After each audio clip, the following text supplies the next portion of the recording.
Jeff. Filion. What? Radio X.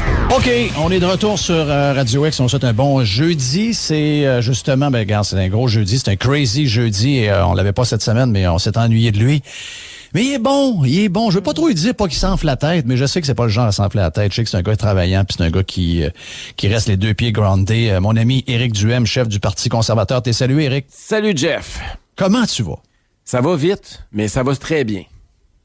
Je l'ai dit à Adam Moret, je vais te le dire encore. Peut-être que tu l'as entendu, je sais pas. Non, je l'ai pas entendu. Je trouve que j'ai de la misère à concevoir que t'es pas plus loin dans les sondages, dans le sens que moi, je te vois numéro 1, vraiment, puis c'est pas parce qu'on se connaît, c'est pas parce que... Jeff, attends. Ouais, je sais. Tu me diras ça, sais, mais... Non, mais dis-moi ça mardi.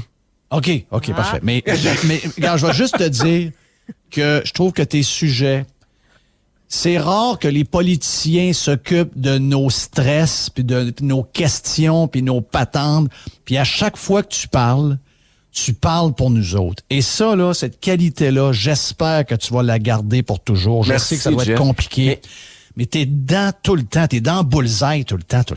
Là, la bonne nouvelle là-dedans, là, c'est que les autres partis commencent à nous copier aussi. Là. On a vu, je t'en ai parlé la dernière fois, là, la santé, la CAQ commence à trouver que finalement, le privé en santé, c'est pas mauvais. Oui. Là, les libéraux commencent à dire, coudonc, faudrait soulager le monde avec l'inflation, faudrait leur donner des baisses de taxes, notamment sur le compte d'hydro. Et là, aujourd'hui, ce matin, écoute, ça s'invente pas. Là. Hier, je fais une conférence de presse, OK, je parle de mon plan pour la sortie définitive de la crise sanitaire, puis dire d'arrêter des niaiseries, de faire un projet de loi pour étirer ça jusqu'au 31 décembre, puis juste d'arrêter d'adopter des décrets. Puis bon, j'avais un 5 points, puis un des points, c'était d'annuler les contraventions de 1500 piastres qu'ils ont donné pendant la crise, parce qu'il y a un rapport de l'Observatoire des profilages qui est sorti la semaine dernière. On apprend que 50% du monde, là, c'est des jeunes qui sont sortis de chez eux après 8 heures le soir. Tu sais. Et 30 quelques %, c'est du monde qui sont allés souper chez leurs parents ou chez leurs amis, là. Et là... pas des grands crimes qui valent 1500 piastres. Là, arrêtez, là. Ce matin, Manon Massé est sortie pour dire que là, ouais, peut-être que pour les démunis, il faudrait permettre d'enlever les contraventions. 1500 piastres pour un jeune qui fait 6000 dans son année, c'est un démuni. Écoute, il n'y a pas le moyen de payer ça. Là. Mais non, mais même si t'as de l'argent, 1500 piastres, c'est cher pour tout le monde. Même les travailleurs qui nous écoutent, ils n'ont pas ça, 1500 piastres. Puis si t'es deux, ça fait 3000 piastres parce que t'es parti à 8h15 de chez ta belle-sœur pour revenir à la maison, ou t'avais oublié le couvre-feu, ou parce que ton enfant, il y a eu Écoute, il y a eu des histoires là d'horreur. C'était complètement stupide. Puis tu regardes ailleurs dans le monde, les contraventions n'avaient rien à voir avec les nôtres là, en termes de montant qui était demandé. Puis, juste pour te rappeler, 66% des contraventions données au Canada pendant la crise l'ont été au Québec. On a une population de 25%, même pas 25% de la population. La police, elle a défoncé des portes. Là. Moi, j'ai des amis que je connais. Là, ils avaient fait un souper, dont une personne qui travaillait dans le domaine de la santé, soit dit en passant, qui était double vaccinée, qui avait eu la COVID, et les gens autour de la table avaient déjà tous eu la COVID. Donc, on s'entend qu'on est entre gens immunisés. Ben, il y a quelqu'un qui a appelé la police. Dans ce temps-là, on n'avait pas le droit. Puis la police, elle a défoncé la porte. Pour une gang de jeunes de fin vingtaine, début trentaine. Mais qu'est-ce que ça dit sur nous, tout ce que tu viens de dire, Pat, mais aussi ce que tu viens de dire, Éric, sur la quantité de tickets par rapport aux autres, qu'on a été les plus abusifs à ce niveau-là, les plus autoritaires. Je ne connais pas ce Québec-là, moi. Mais il y a eu une dérape, clairement, du gouvernement. Rappelle-toi que la ministre de la Sécurité publique, elle faisait des conférences de presse devant des tanks, là. Moi, j'ai peur d'elle. J'ai toujours peur d'elle. À chaque fois que je la vois, j'ai peur. Et là, ils ont exacerbé les tensions, ils ont commencé à pointer ce monde-là, quand c'est rendu que même les médias de masse se font rappeler à l'ordre par le conseil de presse parce que dans des articles qui sont supposés être factuels, ils traitaient ce monde-là de tout et non. On l'a échappé solide, là. Et là, il faut commencer à rassembler le monde, il faut réunir, il faut rassembler, il faut cicatriser la plaie au Québec. Puis c'est comme ça qu'il faut commencer. Un aveu que le gouvernement est allé trop loin, ça serait de dire ces contraventions, on les annule. De toute façon, ceux qui vont me dire, là, on va perdre 70 millions, là, oubliez ça. Là. L'écrasante majorité de ce monde-là n'ont pas les moyens de les payer. Ça va traîner pendant des années devant les tribunaux. C'est contesté. Ça aboutira probablement jamais. Puis je veux juste vous rappeler, c'est quand même bizarre. Parce que beaucoup de ces gens-là qui aujourd'hui me critiquent puis me traitent de tout et non parce que j'ai proposé ça, c'est les mêmes gens qui, à l'époque, rappelle-toi des carrés rouges, les carrés rouges, je veux juste vous rappeler que les contraventions étaient annulées. Eux autres, c'était des manifestations illégales. Il y en a qui ça revirait à l'émeute. Violente. C'est ça revirait à l'émeute. Puis ça a été amnistié. Mais quelqu'un qui est allé manger chez sa mère ou qui est parti chez sa blonde 1 heure trop tard à cause du couvre-feu, lui, c'est un sale criminel, puis lui, il n'est pas question qu'on l'amnistie. À un moment donné, il faut que les bottines suivent les babines. On peut pas avoir 2 poids, 2 mesures. J'ai de la misère à concevoir qu'il y a des gens qui te challenge là-dessus. Ben, pourquoi que le gouvernement le fait pas d'abord? Parce qu'ils sont pognés dans leurs histoires. Mais oui, ils sont pognés. Ils sont pognés dans leur patente. Tu l'as dit, c'est d'admettre qu'ils ont fait mal. C'est d'admettre ils l'ont échappé. Ils sont pas capables. C'est un gouvernement très, un tête de cochon, très orgueilleux.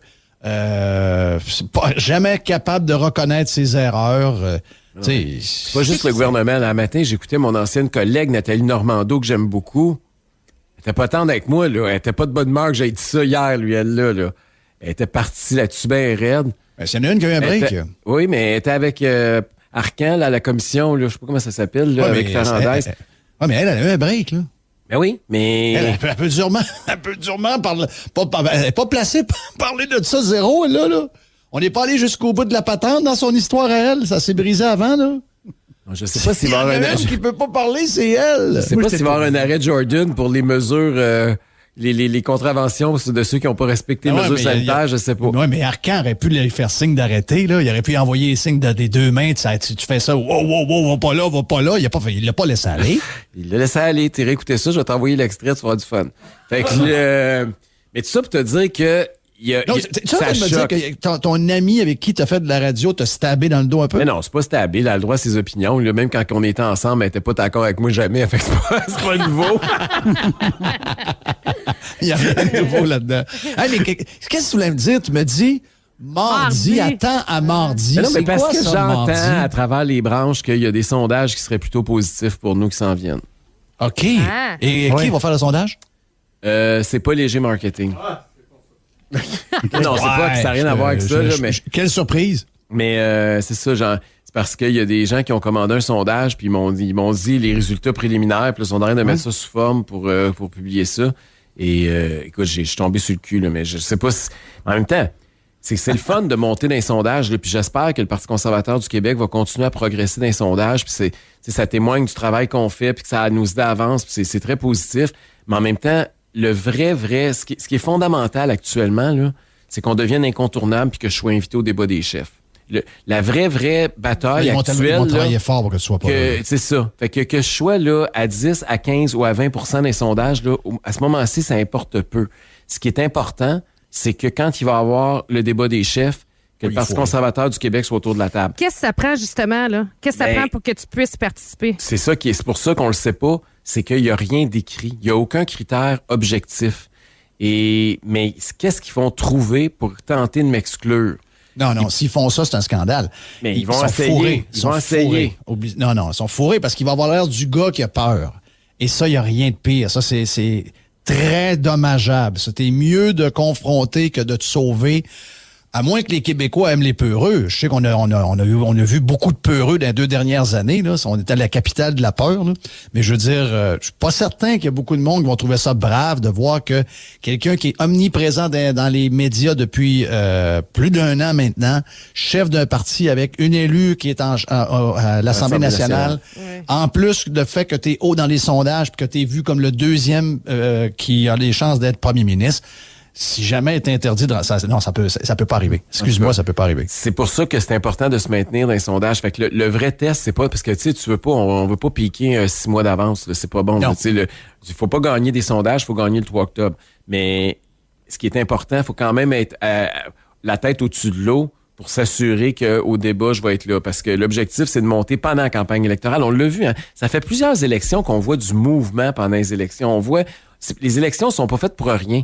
Dans le sens où le portrait du début de la campagne puis le résultat le soir du vote, c'était des années-lumière. Ici, à Québec, on le levait avec Bruno Marchand, c'est le plus bel exemple. Là. Il est parti avec 0, une claque puis une bottine. L'image que j'ai, c'est PKP que le point d'un air. La Pauline était... Ah ouais, elle était en avance, on la voyait majoritaire. Oui, ça s'est écroulé. Ça s'est écroulé, puis le PQ s'est ramassé l'opposition loin, puis les libéraux étaient majoritaires. Fait que Trudeau a déclenché une élection parce qu'il y avait les sondages très hauts, puis il pensait qu'il allait passer de minoritaire à majoritaire. Puis pendant la campagne, ça a retombé. Ça arrive souvent, là. Donc, même Couillard, rappelez-vous la dernière campagne électorale, Philippe Couillard, c'était pas évident qu'il se ramasserait aussi bas, là. On pensait à un moment donné que il allait être réélu. Donc, l'important, c'est d'être là en campagne électorale. Fait qu'on va s'assurer que en campagne électorale, on va être au débat. Puis après ça, tout peut arriver. T'sais, moi, j'ai confiance que si... Tu sais, je regarde ce qui se passe présentement. Là, je regarde les partis qui commencent à nous copier, tout ça. C'est des bons signes. Là. Moi, je pense qu'on a gagné notre première année dans le sens où on s'est établi comme une force, comme une alternative. Puis là, il faut juste un peu continuer à rentrer des gens dans l'équipe. Cette semaine, j'ai été à Chicoutimi, là, une candidate qui enseignait à l'Université du Québec à Chicoutimi, une travailleuse sociale. J'ai rencontré des organismes communautaires. C'était vraiment très bien. Et il faut faire ça à grandeur du Québec. Ça, c'est du monde sur le terrain. Là. C'est du vrai monde sur le terrain. Exactement. Là. Et du monde comme ça nous en prend partout. Je m'en vais rencontrer un agriculteur cet après-midi dans un autre comté. Je veux dire, il faut faire ça tous les jours. Là. C'est un gros travail. 125 candidats, c'est beaucoup de monde. Puis le Québec, c'est grand. C'est beaucoup de voitures, c'est beaucoup de transports. Mais ça va relativement bien. Il faut juste continuer. Puis le gouvernement, honnêtement, des fois, je me dis toujours, je le dis à la blague, mais c'est vrai, là. Notre meilleur vendeur, c'est François Legault. Oui, il est bien meilleur que moi pour convaincre le monde de voter conservateur, lui. Là. Mais c'est des autres partis. Quand tu parles de l'inflation, hein, il nous dit qu'il va y avoir de l'inflation de 4-5 %, mais dans quel monde il vit, lui? On verra plus jamais ça, de l'inflation à 4-5 %. Qu'est-ce que c'est ça, cette affaire-là? Puis, tu sais, juste hier, leur projet de loi, je t'entendais en parler en début d'émission, là, mais il faut revenir là-dessus. Là, ça n'a aucun bon sens. Partout, là, la façon d'arrêter l'état d'urgence sanitaire, c'est pas compliqué. T'arrêtes de renouveler des décrets. Ils en ont fait 103. Il y avait juste à pas dire on garde tous les pouvoirs puis c'est fini, merci, bonsoir, on redevient, entre guillemets, normal. Ben non. Ils déposent un projet de loi alambiqué, on comprend pas trop. Moi, je l'ai lu hier, le projet de loi, j'étais là. À part le premier article, il y a un article qui est bon, c'est le premier parce qu'ils disent qu'ils veulent mettre fin à l'état d'urgence sanitaire. Mais là, quand tu lis toutes les autres, tu te rends compte qu'ils veulent mettre fin à l'état d'urgence sanitaire dans le titre. Mais que les pouvoirs, ils veulent tous les garder. C'est ça. Fait que là, tu te dis, voyons. Puis là, c'était tellement mal expliqué hier que le ministre Dubé, le ministre de la Santé, est obligé de revenir en point de presse ce matin pour réexpliquer, parce que c'était mal expliqué hier, pour repréciser des affaires. Regarde, on va l'écouter. On va l'écouter. Veux-tu l'entendre? Okay. En fait, je voulais faire quelques précisions là, sur le projet de loi qu'on a déposé hier là, pour mettre fin aux mesures sanitaires, le projet de loi 28. Ce que je trouve moins clair, c'est la position des oppositions. En fait, ils ont réclamé pendant longtemps qu'on enlève les mesures d'urgence. Et à la première occasion qu'on le fait, démontre, je vais rester très poli, soit leur incompréhension du projet de loi, ou même peut-être leur imprudence face à la situation qu'on vit en ce moment. On a encore un virus qui circule. Alors, j'aimerais demander aux oppositions, je le fais là, très positivement, qu'est-ce qui va trop loin dans le projet de loi? Puis je vais vous donner 4 exemples, 4 questions. Qu'est-ce qui est déraisonnable dans les points suivants? Est-ce que c'est de garantir notre capacité d'avoir les ressources humaines pour faire du dépistage et de la vaccination, premièrement? Est-ce que c'est de maintenir les contrats pour le bon fonctionnement des cliniques de dépistage, de vaccination, puis incluant l'entreposage? Est-ce que qu'est-ce qui est déraisonnable? Est-ce que c'est de garder les primes pour embaucher ou retenir les infirmières? Ou c'est de continuer le déploiement de la télémédecine? Alors, je viens de vous demander 4 questions très précises que j'aurais pas peur de redemander à l'opposition. Qu'est-ce qui est déraisonnable dans ça qu'on met dans le projet de loi? On a le chef du Parti conservateur, M. Dubé, qui va vous répondre. M. Dubé, écoutez bien ça. Là. D'abord, qu'est-ce qui est l'imprudence? Il dit que c'est de l'imprudence. Parce que ce qu'on n'a pas entendu, là, c'est qu'il parle de la 6e vague dans sa conférence de presse aussi. Là. Ouais. Donc là, il nous prépare pour la 6e vague. J'ai de quoi là-dessus? Je vais te le faire entendre tantôt. Fait qui va trop loin? Poser la question, pour moi, c'est répondre. Mais là, déraisonnable. Ma question, c'est-tu déraisonnable? Oui, c'est déraisonnable. Tout est déraisonnable. C'est déraisonnable de vouloir de profiter d'une crise pour t'approprier des pouvoirs que tu n'avais pas avant la crise, pour les maintenir même s'il n'y a plus de crise. Fait que ces ressources humaines, là, il est capable de je vais répondre à ces 4 affaires. Là. Les ressources humaines, il était capable de les gérer avant, sans état d'urgence, sans décret, sans pouvoir absolu. Puis il va être capable de les gérer aussi après, à moins qu'il soit un très mauvais gestionnaire. Les contrats, il veut continuer à maintenir des contrats. Hier, d'ailleurs, il nous a menti, le ministre de la Santé. C'est pas une petite affirmation, là. Il est allé dire qu'il n'y avait plus de contrats sans appel d'offres depuis le début de l'année. Là, ce matin, on apprend qu'il y a eu, au cours des derniers jours, encore une fois, des contrats sans appel d'offres de gré à gré qui ont été octroyés par son gouvernement. Ah non, il ment. À chaque fois qu'il ouvre la bouche, il ment. Fait qu'ils veulent continuer. Puis les contrats, là, en passant, ça finit pas le 31 décembre. C'est 5 ans. Ils veulent pas se rendre dans le prochain mandat. Ils veulent se rendre dans l'autre d'après, là. OK? 3e élément, les primes aux infirmières. Depuis quand on a besoin d'être en urgence sanitaire pour donner une prime à un employé? Mais non, on n'a pas besoin de ça. On n'a jamais eu besoin de ça. Il n'y a pas un employé qui va dire donne-moi le pas, là, on n'est pas en urgence sanitaire. Je veux pas en avoir d'argent de plus. Là. Non, on n'en veut pas. Là. Voyons donc. La télémédecine. On veut faire de la télémédecine. Il faut être en urgence sanitaire parce que sinon, là, c'est impossible que quelqu'un puisse être devant un écran pour faire du Zoom. C'est donc bien niaiseux. Quand on n'est pas en état d'urgence sanitaire, Zoom ne marche pas. Regarde, j'ai 2 affaires. Mais tu m'as entendu au départ, puis Jerry, je vais te laisser y aller après, mais tu m'as entendu au départ. Regarde, les journalistes posent pas une vraie question, puis peut-être que l'opposition non plus, puis tout n'est pas en chambre. Parce que là, la vérité, là, c'est que s'ils veulent la remettre, on le sait, là, s'ils veulent la remettre, l'état d'urgence, sont majoritaires. Yeah. Donc, ils vont remettre l'état d'urgence quand ils veulent, s'ils n'ont pas besoin. Il y a 3 autres partis qui les applaudissent. Il y a 3 autres partis qui disent rien. Donc, s'ils veulent la remettre, anyway, ils vont la remettre. Mais moi, la seule question, moi, que je veux savoir, la 6e vague, parce qu'on l'entend, ça dure 12 secondes. Okay? Moi, je pense que c'est une approche qui est prudente, qui est responsable, alors que nos experts nous disent que le virus est encore là, puis il y aura probablement une 6e vague à l'automne. Bon, 6e vague à l'automne, la seule affaire que je veux savoir, qu'il y ait une loi 28, que ce soit la patente sanitaire, appelez ça n'importe quand, n'importe quel nom, n'importe quoi, ça me dérange pas. Est-ce que les enfants vont avoir les masques d'en face? Est-ce qu'ils sont l'école à distance? Est-ce que les restaurants vont être fermés? Est-ce que le passeport vaccinal va être remis? Est-ce que toutes... Je veux savoir jusqu'où ils sont prêts à aller à l'automne. Est-ce qu'ils vont nous reconfiner? C'est la seule affaire que je veux savoir. Passeport vaccinal, combien de doses? Oui, exact. Combien de doses? C'est la seule affaire qu'on veut savoir, Éric. Ouais. Parlant du passeport vaccinal, ça, c'est une autre affaire. Là. Moi, je veux qu'ils détruisent toute cette information-là. Parce que là, ils sont en train de se donner des pouvoirs aussi pour que leur identité numérique puisse cannibaliser toute l'information. Parce que là, ils sont en train de monter un méga projet, là, puis il y a des milliards de dollars de contrats à donner au niveau informatique par le ministre Éric Kerr, qui est responsable du dossier, là. Et là, ils veulent pouvoir se donner le pouvoir de transférer ça, parce qu'on a toutes sortes de lois qui protègent notre information confidentielle, hein. Mais là, à cause de l'état d'urgence sanitaire, ça n'existait plus, cette affaire-là. Fait que là, est-ce qu'ils sont en train de faire ça aussi, là?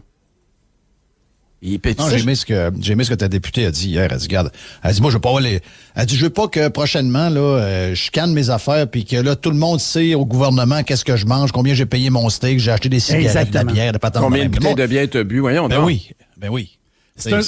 C'est un gouvernement qui veut décider tout. De A à Z. Ils veulent décider tout. Ils veulent décider pour notre vie. Ils veulent décider tout. Expliquez-moi une chose. Comment un gouvernement comme ça, qui veut tout contrôler là, de A à Z, peut décentraliser le système de santé? La solution, c'est de décentraliser le système de santé. On a un gouvernement qui est hyper centralisateur, qui veut gouverner et décider tout. C'est contradictoire. Oui, il veut contrôler tout. Puis on va le voir dans le budget mardi. Hein. C'est le budget qui va être présenté mardi. Vous avez vu que nous autres, au Parti conservateur, on a proposé de baisser la taxe. En fait, on a proposé de suspendre carrément la taxe de vente du Québec, la TVQ, sur l'essence. Okay? Ça donnerait un break d'à peu près 20 cents au monde qui vont faire le plein. Là, vous avez vu comment ça coûte cher maintenant, remplir votre voiture. Bien là, François Legault, son argument pour être contre, il a dit non, nous autres, on aime mieux envoyer des chèques aux gens. Oui. Parce qu'on est capable de choisir qui. Fait que, ils veulent juste que contrôler notre argent pour dire, voici, si vous adoptez tel comportement que M. Legault aime, vous allez peut-être avoir un chèque, puis il veut contrôler à qui et quand, puis quel montant il va envoyer, plutôt que de laisser l'argent que vous avez gagné dans vos poches. Mais tu sais, quand tu dis qu'il veut tout contrôler, il veut le faire même avec notre portefeuille. Voilà. Il est en train de vouloir contrôler notre argent. Et ça, moi, ça me fait capoter que... Puis ça, c'est en plus, là, pensez-y, là. Envoyer ces chèques-là, c'est pas gratuit, là. Ça coûte une bureaucratie de fou. Les timbres, le papier, toute la paperasse pour rien. S'il veut... Parce que s'il veut pas en donner aux riches, là, les riches ont des chars électriques. C'est ça qui est le plus cave dans toute notre histoire, dans le monde dans lequel on est. C'est que les riches, pour un symbole de réussite, ils ont maintenant des chars électriques, ils ont des Tesla, ils ont des patentes de même. Puis eux autres, ils souffrent pas parce qu'ils ont des chars électriques. Tant mieux pour vous autres, vous avez le moyen de vous acheter un char qui vous coûte 1200$ par mois, ben parfait. Mais je veux dire, le monde ordinaire, là, même s'il gagne 2 salaires de 65 000, qui aux yeux du gouvernement, c'est vraiment des gros salaires. Ils ont besoin du 40$ que ça peut leur donner de breaks que tu offres, Éric. Ils en ont besoin. Ben oui. Ils sont à côté jusque-là. Ils ont-tu fini d'arrêter de vouloir toujours faire pour des raisons aussi électorales, envoyer des chèques? Ben là, je vous ai envoyé un chèque. Là, oubliez pas, là, puis j'ai fait un cadeau. Est-ce que le célibataire qui gagne 65 000 va avoir un chèque? Ben non, il est riche. Il est riche. Il est considéré comme il est riche. riche, c'est ça l'histoire. Il est riche, lui. Le camionneur qui nous écoute, là, il y a des camionneurs indépendants là, qui sont payés à run, qui ont déjà des contrats. Là, ils sont obligés présentement, là, ils roulent à perte. Là. Déjà que c'est du monde qui travaille très fort, déjà que c'est un service essentiel, déjà que le gouvernement les a écœurés puis empêché notamment les non-vaccinés de traverser la frontière, déjà qu'ils sont fait traiter de tout et non pendant les manifestations qu'il y a eu au cours des derniers mois. Là, en plus, il y en a qui sont rendus qui travaillent à perte. Puis le gouvernement a aucune sensibilité pour ça, là. Non. Moi, M. Legault, j'aime mieux tenir le chéquier en bon comptable, puis je vais envoyer des chèques juste à la veille des élections. Puis pensez-y, la hausse de l'essence, c'est pas moi qui ai fait le calcul, là. Je pense que c'est le journal qui a fait le calcul. Grosso modo, pour une voiture moyenne, la hausse sur une année pour quelqu'un qui a une consommation normale d'essence, c'est à peu près 1000$ d'augmentation, OK? Les dernières hausses là, qui ont été enregistrées à la pompe. 1000$ par année, par automobiliste. Si vous êtes deux à la maison, c'est 2000$. Oui. Fait que là, si vous envoie un chèque de 500$, j'espère que vous n'allez pas le remercier puis sauter dans les airs et être content. Là. Vous venez de perdre 1500$. Fait que là, c'est pas... faut juste que les gens réalisent là, que recevoir un chèque à la veille des élections, là, ça peut vous coûter cher en maudit. Et c'est ça, ça va être ça mardi, le budget, je te le dis. Quel vieux truc de politicien. T'sais, c'est tout le temps ça. À un moment donné, il est réveillé, le monde. Là.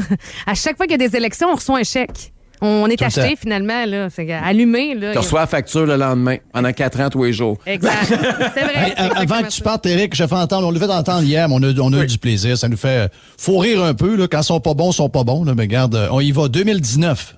OK? 2019. Prochaine, vous allez geler vos tarifs. Puis pour les années suivantes, vous allez les augmenter de l'inflation. Je sais que l'ancien ministre des Finances pense que l'inflation pourrait monter à 5-6 %. Je ne sais pas sur quelle planète il vit. Donc, ça veut dire que les tarifs augmenteront pas de plus que 2 %. Mais j'ai pas besoin de savoir ça va être quoi l'inflation dans 4 ans.